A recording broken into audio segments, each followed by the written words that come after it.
அன்புக்கினிய காணாம்பட்டி கிராமத்தை சேர்ந்த சகோதர சகோதரிக்கு வணக்கம். ரொம்ப அருமையான ஒரு திருவிழா, அதையும் நீ பார்க்கக்கூடிய பாக்கியமே எனக்கு கிடைச்சது. மாரியம்மன் திருவிழா நடந்து கொண்டு ஆடி 1 வேற எல்லாத்துக்குமே நடந்து கொண்டிருக்கிறது. உங்களை பார்த்து மகிழ்ச்சி.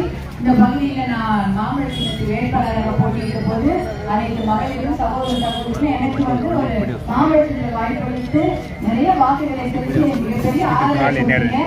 உங்களை எல்லாம் பார்த்து நன்றி சொல்வதற்காக உங்களை பார்த்து ரொம்ப மகிழ்ச்சி.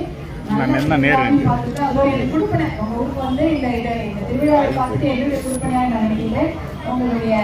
உங்களோட எப்பயுமே இருப்பேன். இன்னைக்கு பாராளுமன்ற உறுப்பினராக வர முடியவில்லை என்றாலும் உங்க வீட்டு மகளாக என்னைக்குமே உங்களோட துணை இருந்து எந்த பிரச்சனை இருந்தாலும் என்கிட்ட சொல்லுங்க. அதையும் நம்ம கண்டிப்பாக தண்ணீர் கொண்டு வர வேண்டும் என்ற என்னுடைய முக்கிய குறிக்கோளாக இருந்தது. அதற்காக நீங்களே என்னைக்கும் பாடுபடுவேன் என்று கூறிக்கொண்டு பாட்டாளி மக்கள் கட்சியும் மருத்துவர் ஐயாவும் மருத்துவர் அன்புமணி ராமதாஸ் அவர்களும் நம்முடைய சட்டமன்ற உறுப்பினர்களும் நானும் என்னைக்கும் உங்களோட இருப்பேன். நம்முடைய அம்மன் நமக்கு எதுக்கு துணை இருப்பாள் என்று கூறிக்கொண்டு நீங்க மாமல்ல சின்னத்துக்கு வாக்களித்த உங்கள் அனைவருக்கும் என்னுடைய மனமார்ந்த நன்றியும் என்னுடைய வணக்கத்தையும் தெரிவித்துக் கொள்கிறேன். நானும் சாமியை வேண்டிக்கிறேன். நன்றி, வணக்கம். நன்றி.